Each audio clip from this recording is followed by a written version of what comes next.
Muito bem, pessoal, dando continuidade ao nosso curso de Direito Penal, parte especial, estamos dentro dos crimes contra o patrimônio. E agora vamos entrar num crime que é muito menosprezado pelo aluno de concurso público, mas que ele tem muita relevância. Porque nós temos o crime de furto no artigo 155 e o crime de roubo no artigo 157, dois dos crimes mais cobrados no direito penal. Entretanto, entre esses dois delitos, nós temos o crime do artigo 156, furto de coisa comum.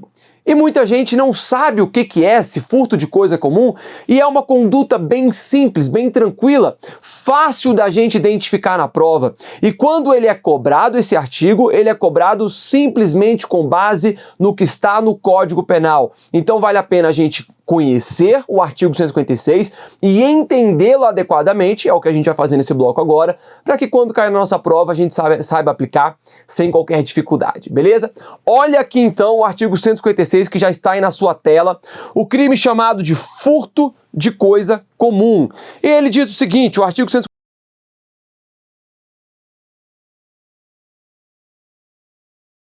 ou sócio para si ou para outrem, a quem legitimamente a detém a coisa comum. E pessoal, de fato, nós estamos diante de uma redação ruim, uma redação de difícil compreensão, mas a gente vai entender isso daqui tranquilamente. A pena, detenção de 6 meses a 2 anos ou multa. Logo, é um crime de menor potencial ofensivo e todas as medidas despenalizadoras da Lei 9.099 se aplicam ao furto de coisa comum, ao artigo 156.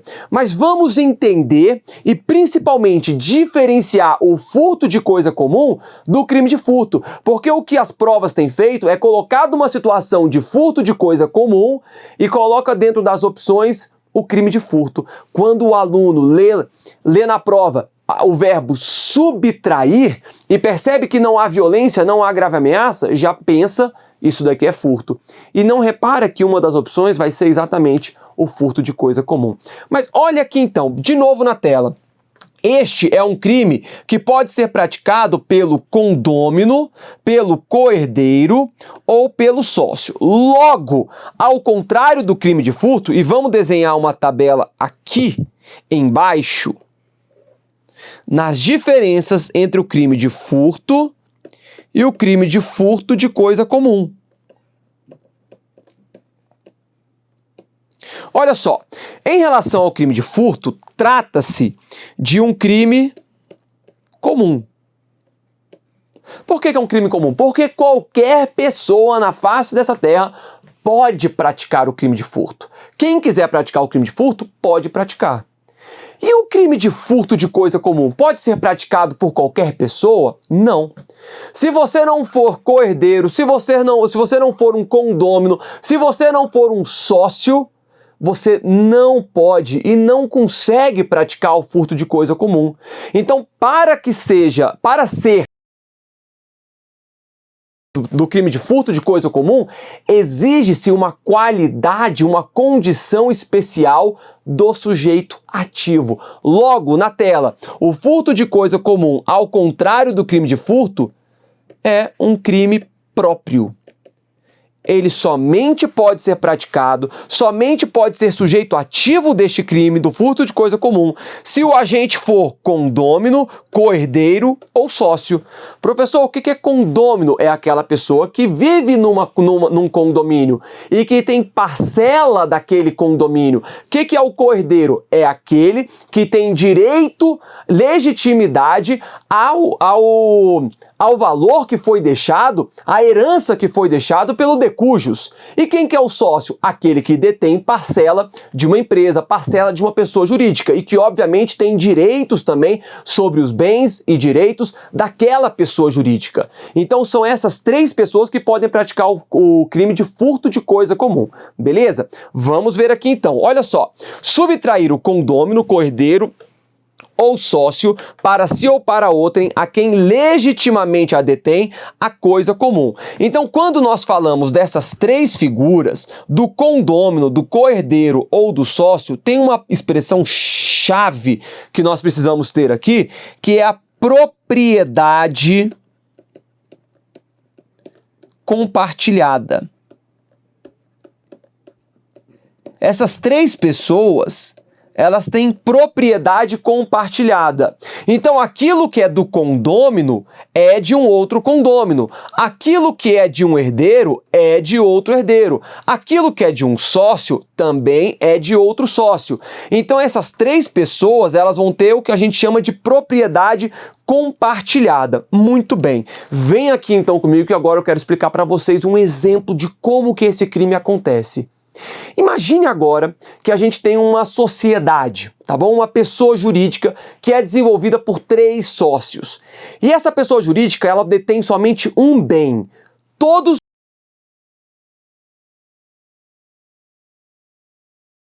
carro no valor de 50 mil reais. Tranquilo? Um carro no valor de 50 mil reais. E um desses três sócios, nós temos o sócio, deixa eu botar para vocês aqui, ó. A gente tem o sócio A, o sócio B e o sócio C. Este veículo, ele permanece na posse de A, tá bom? Tá sempre na posse de A. Por que tá na posse de A? Porque eles decidiram em assembleia de que o veículo ficaria na posse do sócio A. Muito bem. O B aceita isso numa boa. Entretanto, C, o sócio C, ele fala, nada disso, eu não gosto dessa história. E na verdade, sabe o que eu vou fazer? Eu vou subtrair o veículo de A, porque eu também sou dono disso daqui, eu também sou dono desse carro, eu vou subtrair esse carro para mim e vou embora. E saio fora dessa sociedade. Eu vou furtar este veículo. Muito bem. E é aqui que é o pulo do gato. C, ao subtrair este veículo, ele comete o crime de furto do artigo 155 ou o crime de furto de coisa comum do artigo 156? Pessoal, ele pratica o crime do artigo 156, furto de coisa comum. Por quê, professor? Vocês concordam comigo que este veículo, apesar de estar na posse do sócio A, ele tem uma parcela, um pedaço deste veículo, pertence a C? Lembra que a gente falou aqui da propriedade compartilhada? Este veículo que está na posse de A, ele é 33,3% de A, ele é 33,3% de B e ele é 33,3% de C. Então ele pertence a todos os sócios. E vem C agora e subtrai este veículo. Repare, portanto, que ele está sim cometendo uma infração penal, ele está subtraindo algo que não somente lhe pertence, pertence a outras pessoas. Deste objeto, da res furtiva, pertencer, ainda que um pedaço, um pouco, a ele, torna o crime furto de coisa comum. Porque quando a gente fala do artigo 155, o crime de furto, subtrair para si ou para outrem coisa alheia móvel. Eu tenho que subtrair algo que não me pertence. Se aquele algo que eu subtraio me pertence, não há que se falar no crime de furto. Então eu jamais poderia dizer que essa situação configura o artigo 155, o crime de furto. Porque este veículo pertence, ainda que uma parcela, mas pertence a C. Então ele, ao subtrair, ele está subtraindo algo que, de certa forma, lhe pertence, mas que não lhe dava o direito de subtrair este bem. Portanto, ele vai responder pelo furto de coisa comum, artigo 156. Na tela. E aqui a gente vai ver agora o parágrafo 1º, que tem que ter muita atenção neste parágrafo 1º, porque as bancas cobram demais. Somente se procede esse crime mediante representação. Pessoal, quando a gente viu o crime de furto, ele vai ser um crime de ação penal pública incondicionada. E o furto de coisa comum? Bem, o furto de coisa comum, como a gente acabou de ver no parágrafo 1º, é um crime de ação penal pública condicionada à representação. Ou seja, a persecução penal só vai existir contra C se houver a representação das vítimas. Houver a representação de A, ou houver a representação de B. Se A e B não representarem crime contra C, C pode ficar impune desta conduta que ele praticou. Beleza? Na tela, então. Vamos lá. Eu tenho agora o parágrafo 2º, também importantíssimo, que diz o seguinte: não é punível a subtração de coisa comum fungível, cujo valor não excede a cota a que tem direito o agente. Pessoal, muita atenção. Vamos voltar aqui para o crime de furto? Olha só, no crime de furto, a res furtiva pode ser fungível ou infungível. Já no furto de coisa comum, a coisa também pode ser fungível ou infungível. Só que quando nós estivermos falando da coisa fungível, tem um asterisco.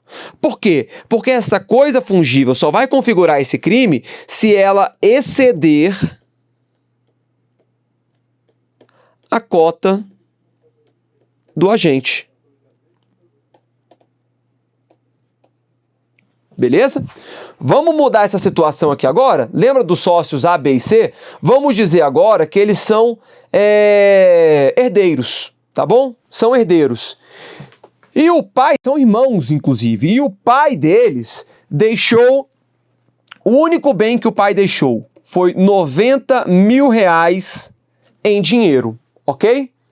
Só que enquanto está correndo o processo de inventário, esse dinheiro, na sua totalidade, os R$90 mil permaneceram na posse de A. Então, olha aqui, todo esse dinheiro está na posse de A, ok? B está aguardando pacientemente o processo de inventário. C perde a paciência e fala, quer saber? Não são R$90 mil? Se são R$90 mil, A tem direito a 30, B tem direito a 30 e C tenho direito a R$30 mil. O que C faz então?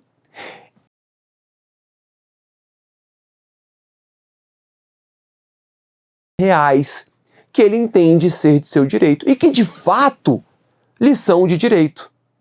Reparem, dinheiro é uma coisa fungível ou infungível? Dinheiro é uma coisa fungível, é algo que pode ser substituído por outro sem qualquer tipo de prejuízo. Se você pegar uma nota de R$100 ou duas notas de 50, é a mesma coisa, não é? Não tem o mesmo valor? Então o dinheiro, por excelência, é o bem fungível que a gente tem no ordenamento jurídico. Muito bem. Então C ingressa na residência de A, vai lá tomar um suco com o irmão e de repente fala, o dinheiro tá ali, vou pegar meus R$30 mil e vou embora. E ele pega esses R$30 mil. Eu lhe pergunto, houve crime nesse caso? Não, pessoal. Por que não? Porque C efetuou uma subtração? Sim, mas ele efetuou a subtração daquela cota que lhe é de direito e se tratava de um bem fungível.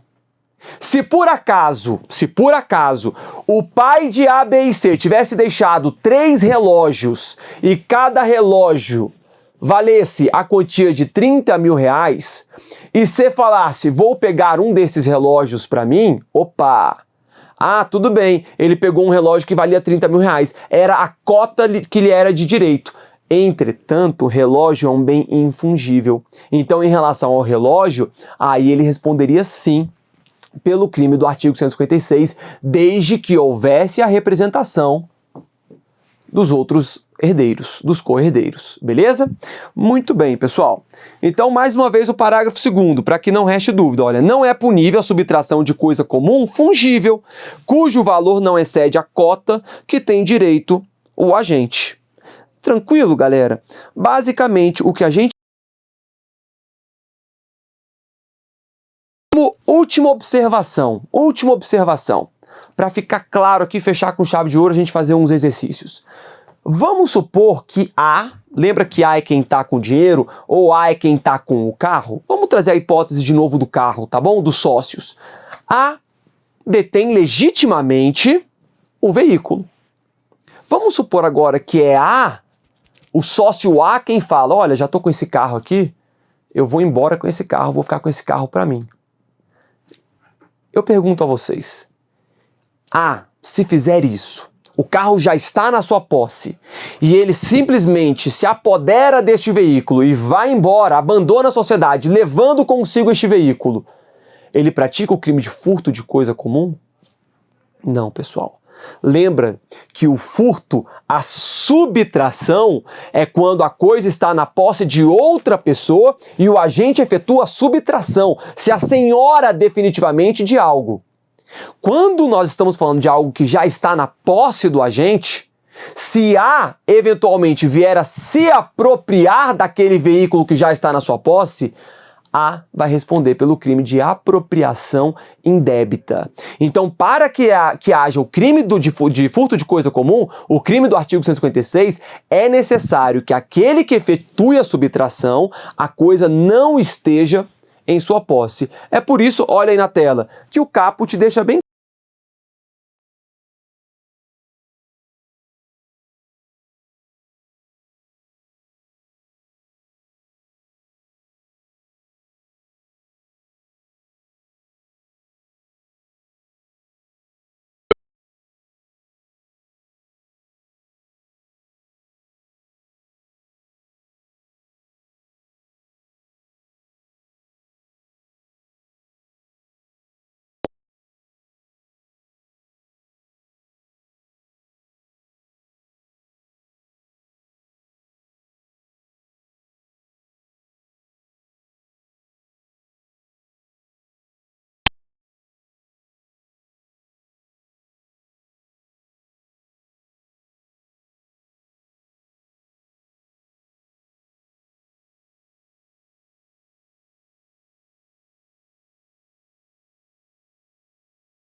Então, A é um condômino, beleza.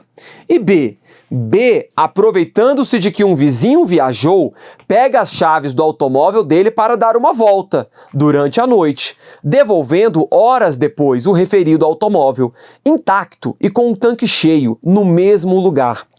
Então, B, ele pega o veículo do vizinho e depois devolve. Se A e B forem descobertos, as infrações penais que eles responderão são... Galera, eu não quero que nem olhem as alternativas. Sem olhar as alternativas, a gente mata essa questão. Vocês concordam comigo? Eu tenho o A que subtraiu o aparelho de ginástica do condomínio. Ele é condômino. Subtraiu um bem infungível do condomínio. Ah, professor, mas aquele aparelho de ginástica poderia ser substituído por outro. Não, não poderia, pessoal. Tem que ser algo assim, exatamente igual. Ainda que ele comprasse, ainda que tivesse um outro aparelho de ginástica, não seria exatamente igual àquele. É diferente da situação do dinheiro, que é um bem infungível. Então nós estamos diante aqui de um bem infungível. Se ele, condômino, subtraiu... Ele é condômino, ele tem uma parcela daquele aparelho de ginástica? Tem. Mas ele não poderia subtrair para si e colocar em seu apartamento. Professor, ele praticou o crime de furto do artigo 155? De maneira alguma. Aquele aparelho de ginástica não era um pedacinho seu? Não tinha uma porcentagem daquele aparelho de ginástica que lhe pertencia? Logo, como ele subtrai algo que tem uma parcela que seja sua, ele pratica o crime de furto de coisa comum. E ele está dentro um daqueles três sujeitos ativos do crime de furto de coisa comum. Ele é um condômino. Logo, não há qualquer dúvida que A praticou o crime de furto de coisa comum. Professor, e B? B, ele subtraiu um bem do seu vizinho, deu uma volta e devolveu. Lembra que a gente falou lá no furto? Da figura do furto de uso? Foi a situação que B praticou. Ele praticou um furto de uso. E conforme determina a doutrina, furto de uso não configura crime. Logo, B praticou uma conduta atípica. Qual que é a nossa alternativa? Letra A. A por furto qualificado? Não. B. Letra B, né? A por furto de coisa comum e B por crime nenhum. Perfeito. Letra B é o nosso gabarito. Fechou, né, galera? Letra C, ambos por furto qualificado? Não. B por apropriação indébita? Não. A por furto qualificado? B por estelionato? Também não. Tranquilo aí, letra B, o nosso gabarito. Questão número 2. Na sistemática do Código Penal, não configura uma das hipóteses de furto qualificado. Então, não configura uma das hipóteses de furto qualificado. Letra A. Subtrair o condômino, coerdeiro ou sócio para si ou para outrem, a quem legitimamente a detém a coisa comum. Ué, professor, essa daqui não é exatamente o que está no artigo 156? Galera. Se está no artigo 156, é furto de coisa comum. Não configura uma das hipóteses de furto qualificado. Já matamos a questão? Já matamos a questão. Simplesmente conhecendo o caput do artigo 156, a conduta do furto de coisa comum, você já mata a questão sem qualquer dificuldade. Letra B, C, D e E traziam hipótese. Parágrafo 4º. Questão 3 e 4. Essa daqui foi o próprio professor que fez para vocês essas questões. Olha só, Manuel vem a falecer e deixa como únicos herdeiros seus filhos, Lucas e Fabrício, ambos maiores imputáveis. Os únicos bens deixados por Manuel foram um veículo no valor de 50 mil, além de 100 mil reais em dinheiro. Então, ele deixou um veículo, bem infungível, no valor de 50 mil, e deixou 100 mil reais em dinheiro, bem fungível. Vamos ver o que a questão vai trazer pra gente. Fabrício, o filho mais novo, permaneceu na posse do veículo e da totalidade do dinheiro, enquanto ocorria o inventário. Então, tudo ficou na posse do Fabrício.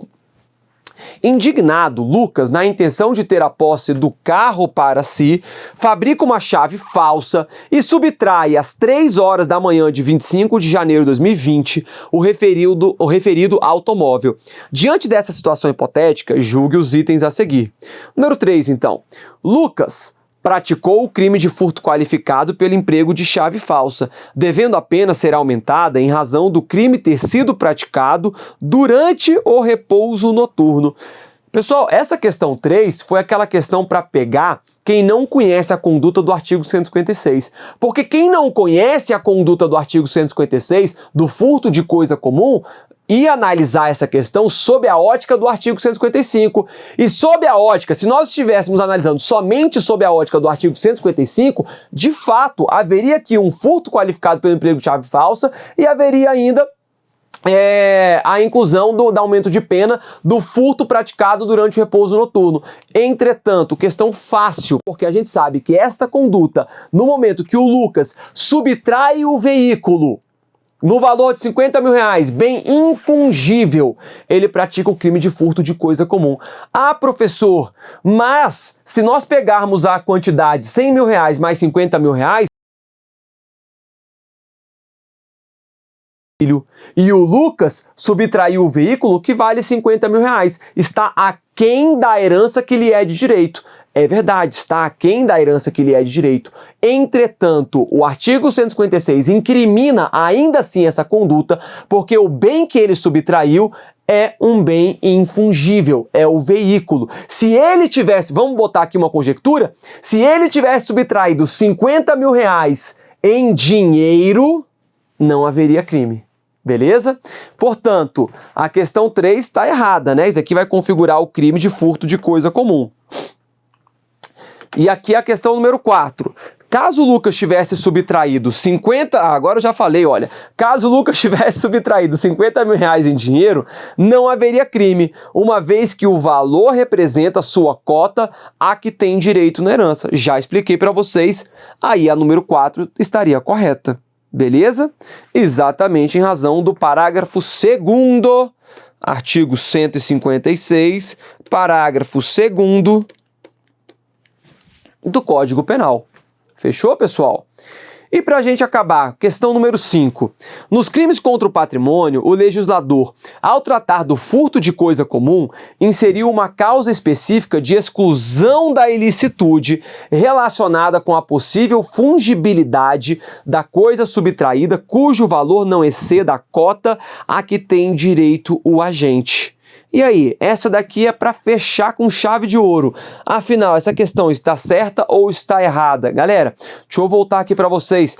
Tá vendo o parágrafo 2º, em que o parágrafo 2º diz que não é punível a subtração de coisa comum fungível cujo valor não excede a cota que tem direito o agente?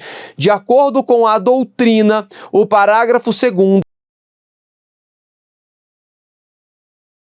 específica ou especial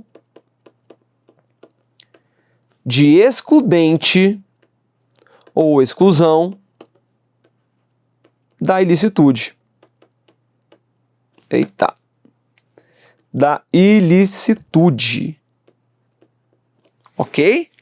Essa é a natureza jurídica desse parágrafo 2º e é isso que foi cobrado na questão número 5. Nos crimes contra o patrimônio, o legislador, ao tratar do furto de coisa comum, inseriu uma causa específica ou especial de exclusão da ilicitude, relacionada com a possível fungibilidade da coisa subtraída, cujo valor não exceda a cota a que tem direito o agente. Questão absolutamente correta. E com isso a gente já finaliza o crime de furto de coisa comum, artigo 156 do Código Penal. Grande abraço, até o próximo bloco.